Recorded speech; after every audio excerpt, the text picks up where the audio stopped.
This car here in front of me is worth at least $250,000.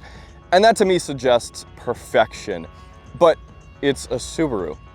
Don't get me wrong, I love Subarus, but look around, you guys. In 2026, they can barely get away with selling a 270 horsepower, $50,000 WRX. So who would pay 5 times that for a 20-year-old Subaru? Especially when our perception of the brand has gone from this to this. And that's what we're here today to find out.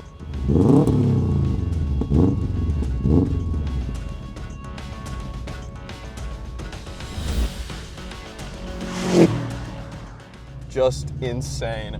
2 weeks ago, I was driving a TVR Sagaris, just over 200 of those built, and now we're in a 22B. On the surface, the 22B is just a Subaru with a wide body kit. And if you're watching this video, I don't have to tell you what this car is. You already know it's the holy grail. As far as I'm concerned, of all Subarus, only 425 of these were ever built. 400 for Japan and 25 for the UK and Australia, although the 400 for Japan was actually $399 because the number 13 is unlucky, so there was never a 13th 22B. There's a plaque here on the interior. This one is number 296 out of 400. Rarity in and of itself does not inherently make a car special. So on the right side here, we've got intercooler sprayers. That's pretty cool. You're thinking, okay, that's motorsport, that's STi WRC stuff. And this was built at the same time, as you guys probably know, as Subaru was on a WRC tear, just destroying, winning back-to-back Constructors' Championships. And that's why Subaru built this car in the first place.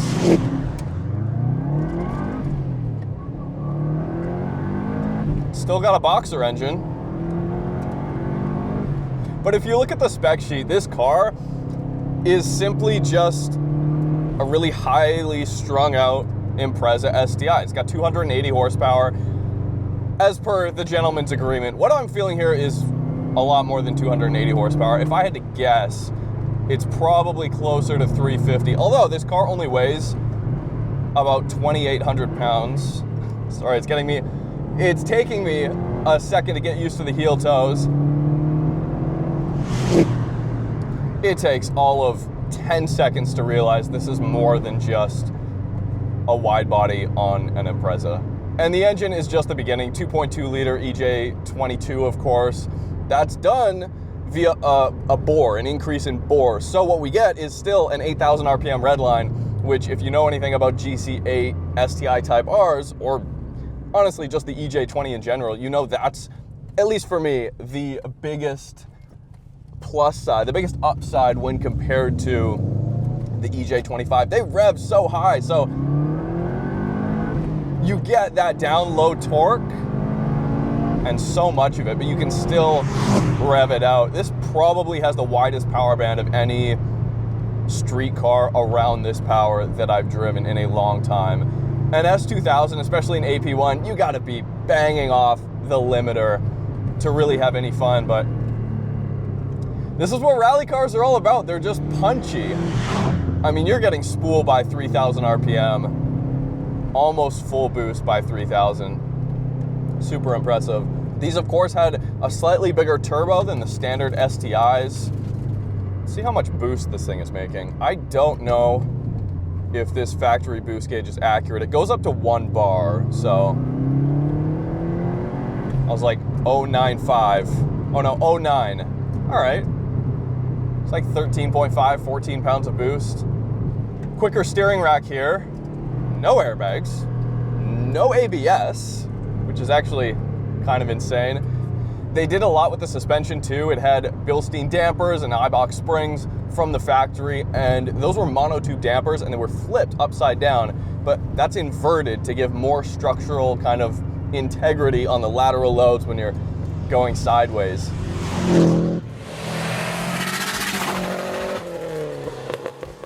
Maybe you're thinking, bro, my neighbor has an STi Type-R and it's basically the same.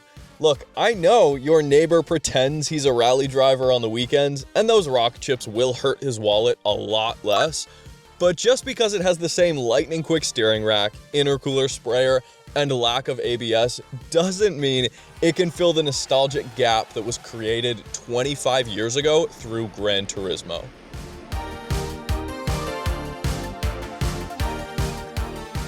So over the past few days, I've come across a bunch of forum posts on people trying to explain to other people how to replicate this using a base GC8 Type-R.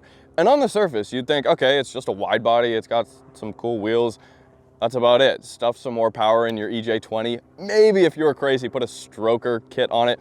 But it's not that simple. Yes, it's about 3 inches wider than the standard GC8. It's got an adjustable wing, but underneath, it's a fully seam welded chassis, like an EK9 Type-R, taking real motorsports kind of precision and pedigree into a street car like this. It also has a bunch of forged aluminum suspension components. The track width is wider, and of course, everything to do with the EJ22 under there. Typical Subaru transmission is really notchy. It's easy to drive, but you have to be super methodical and careful when you're shifting. So short though, the throws for an OEM transmission, so short. Ooh, brake pedal's nice. Okay, when boost hits in the middle of a corner, that's when you feel the rear end rotate and the diff locks up. It feels like I can just actively feel that rear end locking up as it does, which is something that's missing in a lot of new cars, a lot of modern cars. It's like, I know if I was on any kind of loose surface, the rear end would be stepping out, and that's exactly what we want. Here's how I could closely compare it to another car that came out around this time with a similar philosophy, and that's the EK9 Civic Type-R. Taking a lot of stuff from racing, the seam welded chassis, and throwing it in a very hardcore street car. This just feels like it has a little bit more muscle around it, a little bit more padding around the edges. Not to say that it's any softer, but in a Civic Type-R, that car just as a whole on the street is so rattly. It's very high strung. The frequencies are very high, right? And that goes with the Subaru boxer engine, the rumbles there, and that carries through the rest of the car and how it feels. It feels chunky. Yeah, this car is the opposite of delicate. It wants to just be hucked around. Not that an EK9 does not, but it feels like if there was a bump in the middle of a corner at the wrong point in one of those cars, that the whole thing would just like bounce and skip off the road. Whereas here, there's so much confidence. I would bet my life on the contact patch and the grip in this car. And of course, this has a 5-speed, not the later 6 speeds that the STI's got, but the gears are so close together. You can tell this is meant for real tight corners, hairpins, low speed stuff. Just a car to chuck around. At 80 miles an hour, you're sitting at 4,000 RPM. Look at how much I'm shifting.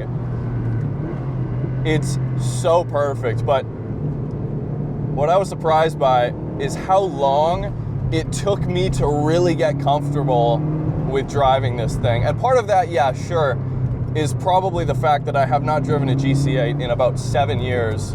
But another part of that is in the back of my mind somewhere, it's screaming. My subconscious is screaming at me, Marcus, this is a $250,000 car. Don't mess up. The best part about this car from a collector's perspective, or maybe the worst part depending on how you look at it, is how under the radar this car is. Driving here, Richmond to an undisclosed location, nobody bat an eye. Nobody cares about this car. They don't look at it, except for Frank, obviously, because he's owned a Subaru, right? And you would hope that even at $250,000 plus, some are being sold for $450,000, $500,000 USD. You would think and hope that it would be Subaru people largely that are buying these. But when a car like this, a normal car that's just at the base of it, a standard family sedan, gets to this price point, the collectors swoop in, the hawks swoop in. So I'm willing to bet that at least half of the people that own these cars have not owned any other Subarus in their past. Now, the owner of this particular one, you guys know Charles Wong, he has had a Subaru. He actually owned a GC8 Type-R 10, 15 years ago. So he has some, you know, personal connection to this car.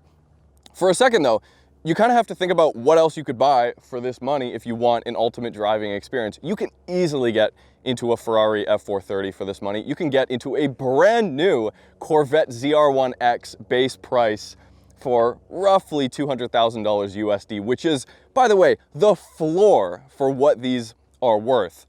The perception of this brand, I think, has a little bit to do with why these values are shooting up as high as they are. And this goes with other cars in the collector world right now. Why are manual transmission Ferraris and Lamborghinis going up so much? Well, it's because the brand isn't building that today. Same with Subaru. We have lost all hope in Subaru bringing back the STi, at least I have, and especially a car like this, which is, after driving it, you guys, the most hardcore, insane driver's car, production car, street car that Subaru's ever built.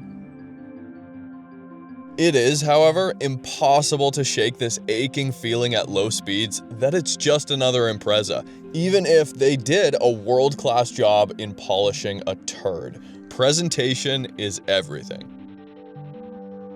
The interior is completely different, and on the top of the dash, not your standard, just cheap hard plastic that you would find in any other GC8. This is almost a leather type material. It's really soft and matte.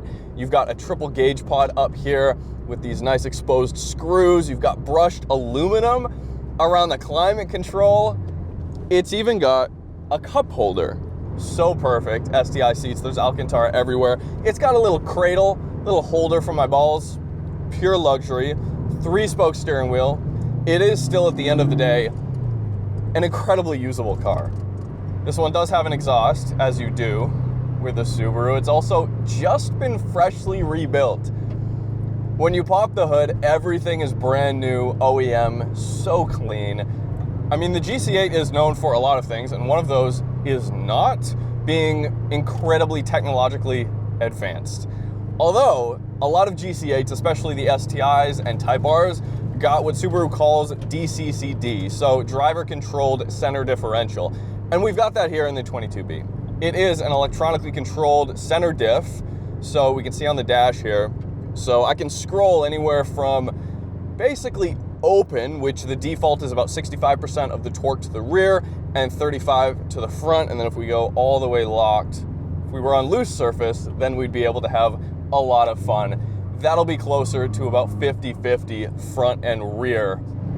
This one's got an aftermarket clutch and a flywheel that feels like it's lighter than factory. Obviously, I've never driven a factory one of these, but it revs up so quickly.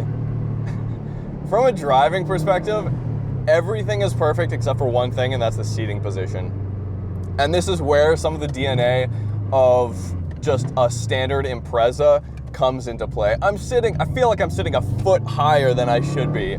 That's an exaggeration. And maybe for rally, okay, I have better visibility, but everything else, so sharp. I was afraid this was gonna have what a lot of 90s cars have when it comes to power steering, and that is just too much boost, over boosted. It's not. At low speeds, it feels like there's almost no boost, and at high speeds, honestly, most of the feeling is coming from the rear end. That diff back there is aggressive. The whole thing feels very mechanical and industrial. And because it's got a seam welded chassis, the whole thing, and maybe it's placebo, feels so rigid, feels so stiff. The TVR, I didn't really have any expectations because, I don't know, I had never driven a normal TVR. That engine is totally bespoke for those cars in that time period, whereas here, everybody's driven a Boxer at this point. Everybody knows what this is supposed to feel like. I mean, it's the perfect Subaru. It is as good as a Subaru gets. This is the best driving STi Impreza I've ever driven, and I have driven a GC8 Type-R, but that car is like 65% of what this car is. I was expecting it to be 85% of what this car is, but I mean, you guys, I'm just getting chills driving this car. Part of me is screaming though, dude, it's just a Subaru. You're out of your mind. But that voice also told me the same thing about old Nissans. So I'm all in on 22B.